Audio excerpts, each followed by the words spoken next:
Muito boa noite. Depois dessas boas-vindas da nossa amiga Mira, que estejamos todos muito bem sintonizados, que a noite de hoje seja propício ao aprendizado. E vamos começar pensando o que nos leva a cada dia a assistir uma palestra espírita, ler um livro, participar de um curso. Qual o objetivo? Por que eu realizo isso? Eu costumo dizer que na vida a gente tem que tomar cuidado porque acabamos entrando no piloto automático sem perceber. Vamos repetindo alguns comportamentos e às vezes não refletimos sobre eles. Então, para pensar um pouco sobre isso, sobre o que eu faço e por que eu faço, é que nós escolhemos um tema hoje. Que, a princípio, para quem não está familiarizado, vai se perguntar disciplina, disciplina, disciplina e evolução. E para começar, eu vou explicando o porquê desse disciplina, disciplina, disciplina. Para quem conhece a história, nós sabemos que nosso querido Chico Xavier, no ano de 1931, ele era um jovem ainda, 20, 21 anos, ele já tinha muitas atividades, muitos compromissos com a sua mediunidade e em alguns momentos, meio sufocado, preocupado em como dar conta, ele se refugiava num açude perto de onde ele morava. Costumava se sentar embaixo de uma árvore e naquele momento ele ia conversar com Deus. Era o momento de Chico Xavier e o Pai.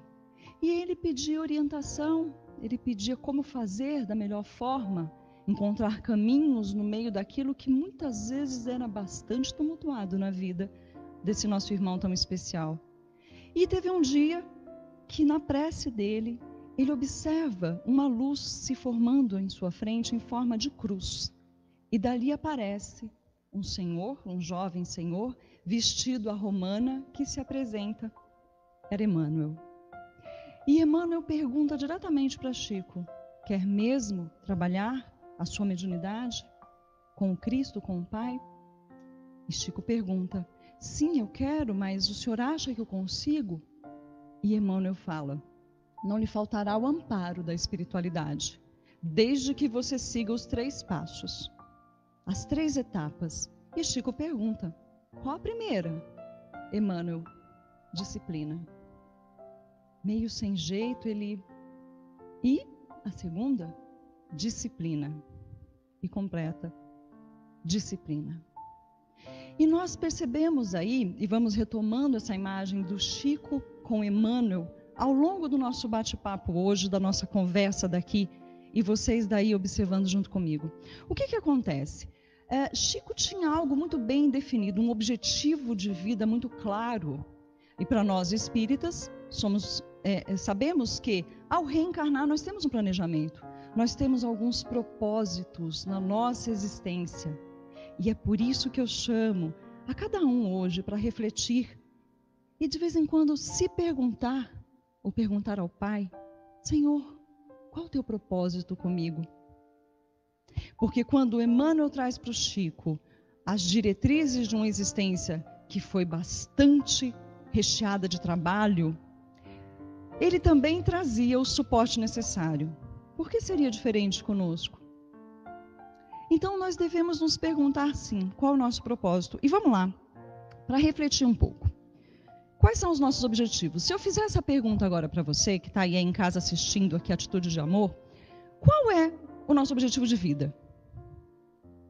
Talvez alguns de nós pensemos assim: bom, eu preciso terminar o meu curso, eu preciso educar os meus filhos, nossa, eu estava planejando no próximo ano, quem sabe trocar o meu carro, estou trabalhando, estou dando duro, é justo que eu me cerque de um pouco mais de conforto. Talvez a gente reporte esse objetivo de vida a ter sucesso. E o que é o sucesso? Se trouxermos o sucesso para o nosso ponto de vista da vida física, podemos pensar em crescer, estudar, trabalhar, quem sabe constituir uma família, depois cuidar dos netos. Nós acabamos naturalmente focando na existência que se coloca no plano físico, na nossa reencarnação. Mas e se a gente mudar um pouquinho só essa pergunta? Vamos mudar a pergunta? Vamos fazer o seguinte: e se eu perguntasse assim: quais são os nossos objetivos, considerando-se, levando em conta que somos espíritos imortais. Será que muda um pouco a nossa resposta? Ou será que talvez a gente já não saiba essa resposta muito clara? E o mais importante, queremos de fato saber? Porque vamos pensar no Chico, de novo, vamos trazer a figura do Chico, que é bem conhecida, e para aqueles que leram um livro sobre a vida dele ou assistiram um filme, a gente nota que Chico Xavier era, sim, um espírito de luz, iluminado, mais preparado, que veio nos acrescentar e muito, mas ainda assim ele tinha os seus conflitos. Eu lembro de uma passagem em que ele está indo trabalhar, ele sempre ia a pé, e ele vê alguns meninos ali jogando um bilhar e tudo, e ele se pergunta, né? Porque ele também estava naquela idade. Então ele teve que renunciar a muitas coisas. Sob a supervisão do mentor que o orientava, ele precisou abrir mão. Havia um propósito maior que Chico Xavier levou, e todos nós sabemos, de uma maneira belíssima, mas não sem percalços. Ele também vivia uma vida material atribulada, com questões a serem resolvidas. Ele tinha muitos irmãos. E na época de Chico ele precisava casar as irmãs para cumprir o compromisso como irmão responsável. Então, quando nós começamos a refletir, e deveríamos refletir sobre qual é o meu objetivo, qual é o meu propósito como espírito imortal, e não é para nos assustarmos, não estamos falando de missões como a do Chico. Cada um recebe aquilo que lhe compete pelas mãos do Pai, sábio, da forma que somos capazes. No entanto, também é bom lembrar que, se chega até nós, é porque somos capazes. Não viria por engano. Pensando nisso, quando a gente vai lá no Livro dos Espíritos, na pergunta 132, qual o objetivo da reencarnação? A resposta dos Espíritos, complementada pelos comentários de Kardec, nos dizem o seguinte: o objetivo da reencarnação, alcançar a perfeição. Sim, alcançar a perfeição. Somos todos, nosso destino é a perfeição. No entanto, como fazer isso? E aí lá os espíritos respondem: suportando as tribulações de uma existência, depurando-se, transformando-se e, como acréscimo, contribuindo para a obra do Pai. Porque se pararmos para observar a nossa vida material, o nosso trabalho, a forma como nós lidamos com as pessoas, os bons exemplos que somos, sim, capazes de dar, movimentam o mundo. Faz com que as pessoas observem, faz com que as pessoas repensem. Quantos de nós já não passamos pela feliz, pela grata situação de alguém nos procurar e dizer: olha, eu fiz isso porque eu vi você fazendo e achei interessante. Olha, eu escolhi isso porque você falou aquilo e eu achei bom, resolvi tentar também. Então, sim, nós somos atores permanentes nesse cenário de transformação da existência.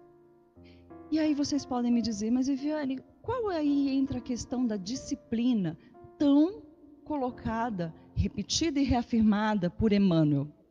Pois é, nós costumamos nos comprometer com algo. Mas o quanto disso nós cumprimos de fato? Vamos dar um exemplo prático. Quando um estudante ele vai para a universidade, se ele tem que trabalhar para custear os seus estudos, ele vai ter que renunciar a algumas coisas. E ele precisa de uma disciplina rigorosa para conseguir se manter dentro daquele ritmo que ele se propôs para pelo menos 4 anos. Então ele tem um projeto. E aquele projeto exige dele disciplina.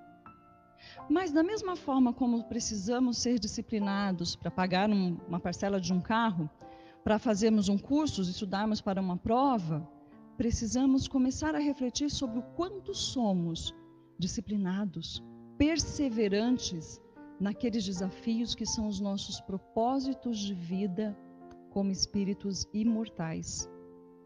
Porque Haroldo Dutra Dias, que é um palestrante espírita conhecido, em uma das suas palestras faz uma colocação que eu acho muito interessante e que acrescenta a nossa palestra hoje. Ele diz o seguinte: normalmente, aquilo que eleva o espírito imortal não coincide muito com as alegrias terrenas. Distorce um pouco a proporção. Tudo aquilo que satisfaz muito o corpo tende a afastar um pouco o crescimento espiritual. E o inverso também. Aquilo que eleva o espírito, que exige uma transformação maior, normalmente nos faz precisar deixar algumas coisas da vida física de lado. Mas aqui eu quero fazer uma ressalva. Em hipótese alguma, a doutrina espírita nos diz que não podemos ser felizes vivendo uma vida material. Ser feliz é um estado de espírito que nós podemos ter a qualquer momento. Sabe quando a gente na doutrina fala sobre o reino de Deus no coração da gente? Que não é um lugar exato, mas é um estado de espírito? É isso. Mas o quanto a gente está equilibrando? Porque, na verdade, quando partirmos para a verdadeira pátria, para a verdadeira vida que é a espiritual, como vai ser essa passagem? É interessante a gente pensar, e mais uma vez, eu uso aqui uma fala do Haroldo quando ele fala o seguinte, é como se nós tivéssemos uma agenda planejada para esses nossos objetivos, que nós normalmente nos esforçamos tanto para alcançar, e vem o Pai e nos chama de volta. Todo aquele planejamento foi anulado no exato momento do chamado ao retorno ao lar espiritual. E ali se perde. Se perde no sentido de que está anulado, não vai ser mais feito. No entanto, todas as transformações morais, todos os nossos esforços e conhecimentos adquiridos para o espírito vão conosco. Um exemplo simples, uma vez perguntaram para um palestrante espírita assim, nossa, você tem tanto conhecimento, é um palestrante conhecido, você sabe tantas coisas, cada palestra que você fala é um universo de conhecimento, como é que você conseguiu tudo isso? Os espíritos te ajudam? Ele falou assim, com certeza eles me inspiram e ajudam. No entanto, existe o meu esforço pessoal. Nos últimos 30 anos, eu li pelo menos, no mínimo, 15 páginas diárias. 15, porque às vezes eu estava trabalhando, eu tenho família, não dava tempo, mas no mínimo, 15 páginas diárias por 30 anos é bastante conhecimento. Então, na verdade, nós temos diversos meios de transformar a nossa existência, observando com clareza, porque os nossos maiores desafios, enquanto espírito imortal, eles estão muito próximos a nós. Nós achamos, às vezes, que é necessário que aconteça algo muito grandioso para que seja revelada a nossa missão, a nossa tarefa, quando, na verdade, é bem ali na intimidade do lar, é bem próximo que estão os nossos desafios. Desafios esses que vêm de encontro com a resposta dos espíritos na pergunta 132. Por que a reencarnação? Qual o objetivo? Para alcançar a perfeição. Ora, nós sabemos que a perfeição é algo que nós temos como modelo quem? Jesus. Nós percebemos nele um modelo vivo e o mestre é tão fantástico que ele deixou o seu exemplo. Lembra que a gente falou do exemplo? Jesus é a imagem viva do bem, né? E o que acontece? Muitas vezes nós esperamos grandes eventos para que possamos estabelecer. Agora eu vou transformar algo em mim, vou me disciplinar e realizar. Essa disciplina que Emmanuel coloca para Chico, porque tinha uma condição também, quando Chico pergunta assim para ele, mas eu vou ter ajuda? Vocês estarão comigo? Emmanuel coloca assim, desde que, havia uma condição, desde que você trabalhe, estude e se esforce no bem. E aí eu trago para a nossa realidade. Esse desafio que Emmanuel lança para Chico cabe para nós? Trabalhar, estudar e se esforçar no bem. Porque a vida material é necessária, o trabalho é necessário. Quantos de nós desenvolvemos os nossos talentos na convivência com outras pessoas, no dia a dia? Se cada um agora parasse para pensar, no meu trabalho, na minha profissão, na minha função, qual o meu propósito divino? Nossa, Viviane, mas é meu trabalho, é meu ganha-pão. Sim, de fato é necessário. Mas nem só de pão viverá o homem, Jesus disse. Daquele trabalho, que é o sustento do meu lar, o quanto eu consigo contribuir novamente para a obra do Pai, que é uma condição, que é um motivo para reencarnar. Aperfeiçoar-nos ao mesmo tempo que contribuirmos pela obra. É trabalho o tempo todo. Então, quando Emmanuel coloca para Chico trabalho, sim, ele se referia aos livros, aos atendimentos na casa espírita, mas isso vai mais de encontro ao espírito do que com a tarefa propriamente dita. Quando ele diz para Chico, estude, cabe para nós? Com certeza. O conhecimento, ainda mais nos dias atuais, está disponível. Mas o quanto eu me esforço, ou o quanto eu aprofundo o meu conhecimento, principalmente no que é relevante, mais uma vez, para o espírito imortal. O quanto me acrescenta? Senso crítico sempre, uma observância clara sobre aquilo que eu consumo de conhecimento. Porque o conhecimento o espírito pode levar. O conhecimento ele vai conosco. E o outro item, o último item que Emmanuel coloca, esforço no bem. Olha, não há nenhum de nós que não tenhamos diariamente oportunidades e possibilidades de trabalhar pelo bem. O Pai é tão maravilhoso que Ele nos deu na vida material, nessa convivência física, reencarnados, Ele nos oferece diárias oportunidades de nos tornarmos melhores. E nós precisamos de uma certa disciplina mental para aprendermos a observar isso muito bem. Temos que tomar cuidado com o nosso olhar viciado, com a nossa audição viciada, que só enxerga algumas coisas, que só vê algumas coisas. Quando há muito a ouvir, quando há muito a observar e dali tirar ensinamentos e possibilidades.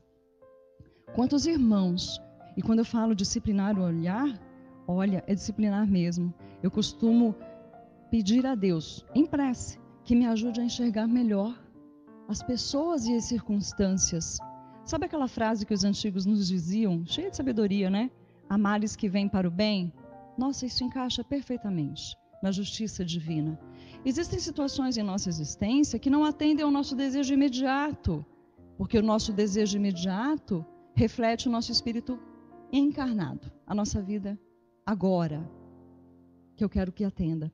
Quantas coisas não são atendidas no momento oportuno do meu ponto de vista, mas que trazem respostas posteriores muito melhores, mais serenas, mais condizentes com o espírito imortal.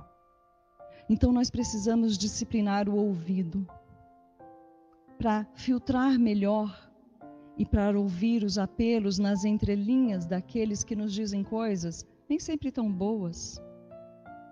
Um termômetro interessante para pensarmos: quando alguém nos fere com uma palavra mal colocada, se sentir ofendido é uma escolha nossa.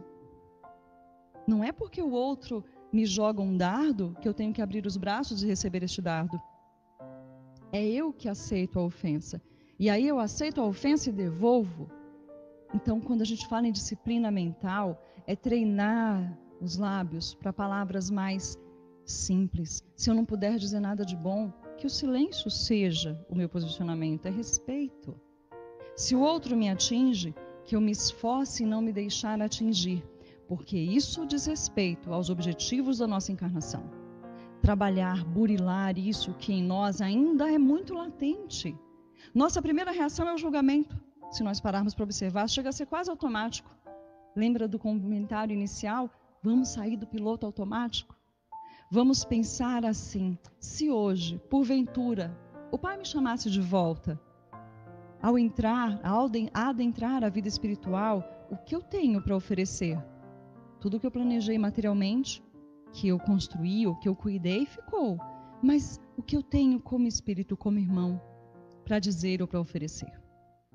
Isso diz respeito aos nossos objetivos, aos nossos propósitos de vida, e que nós precisamos, dada a nossa condição de seres inteligentes, precisamos refletir sobre. E isso é para ontem, se a gente pensar em evolução. Por isso que a gente vai trabalhar no sentido de primeiro refletir, porque exatamente pelo piloto automático nós simplesmente vamos numa rotina e nessa rotina seguimos, quando o momento de reflexão se faz necessário e passa batido porque não deu tempo. Dá tempo para muitas outras coisas. Refletir seriamente sobre quem eu sou, o meu propósito, e eu não preciso pensar em grandes missões, eu não preciso de holofotes para me dizer: olha, agora eu fiz algo bom. Não. É dentro de mim, é entre eu e o Pai. Nós já falamos aqui em outros momentos, é entre nós e o Pai. A evolução, ela não se dá em saltos. Então nós não precisamos nos preocupar com a pressa, mas precisamos nos preocupar com a constância. Daí a disciplina. Quem tiver a oportunidade de estudar um pouco a vida do Chico vai entender que Chico não era um santo reencarnado, ele era uma pessoa determinada dentro de um propósito, que teve que enfrentar dificuldades. E por que lembrar disso? Porque nós também enfrentaremos e enfrentamos dificuldades.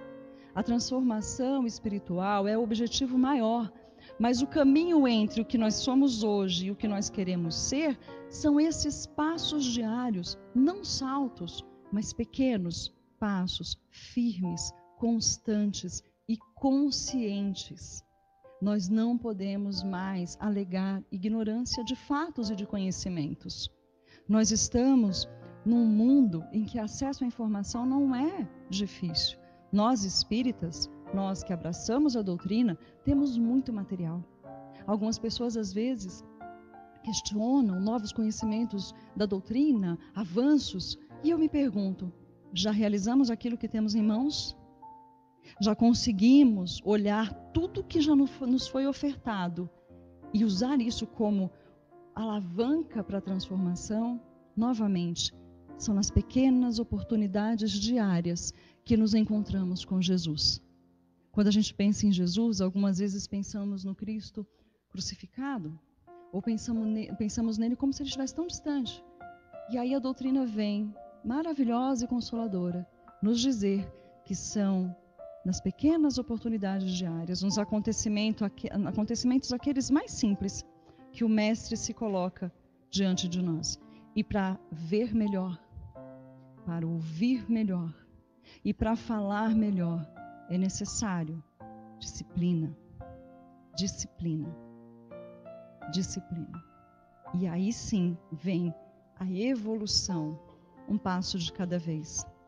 Equilibrando a nossa vida física, desse ponto de vista, pensando que nós vivemos sim uma vida material, é necessário dar conta dela sim, mas que ela é importante para a evolução espiritual, eu queria ler 3 frases do livro Fonte Viva, Emmanuel e Chico, capítulo 18. Não somente agasalho para o corpo, mas também refúgio de conhecimentos superiores para a alma. Não apenas o aprimoramento dos músculos, mas também a educação das maneiras.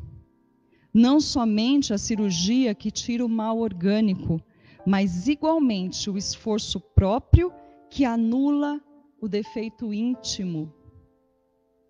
Não só o domicílio confortável para o corpo físico, mas também a casa invisível dos princípios edificantes que o espírito se faça útil, estimado e respeitável. Então, sim, nós somos absolutamente capazes de darmos conta do propósito que o Pai tem para nós. Porque se Jesus confia em nós, quem somos nós para não confiarmos na nossa capacidade para resolver, para transformar, disciplinadamente sermos felizes? Porque disciplina não é sinônimo de rigidez, é diferente. É colocar-se, é projetar algo, é ter o Cristo como guia, mas os objetivos definidos. E por que não lembrar sempre de Paulo, quando ele, no seu momento, pergunta a Deus, a Jesus, no momento ali em que ele o vê: Senhor, o que queres que eu faça? E quando Jesus responde, Paulo não questiona, aceita, acata, abraça o seu propósito e o realiza de maneira a ser para nós mais um exemplo. Então, que nos transformemos, que tomemos essa decisão disciplinadamente a cada dia, sejamos mais felizes por nossa imortalidade. Uma boa noite, muito obrigada a cada um de vocês hoje. Que o Mestre acompanhe na noite que se segue, nos nossos sonhos, nos nossos novos projetos, ampliando em nós essa decisão de seguir. Muito obrigada.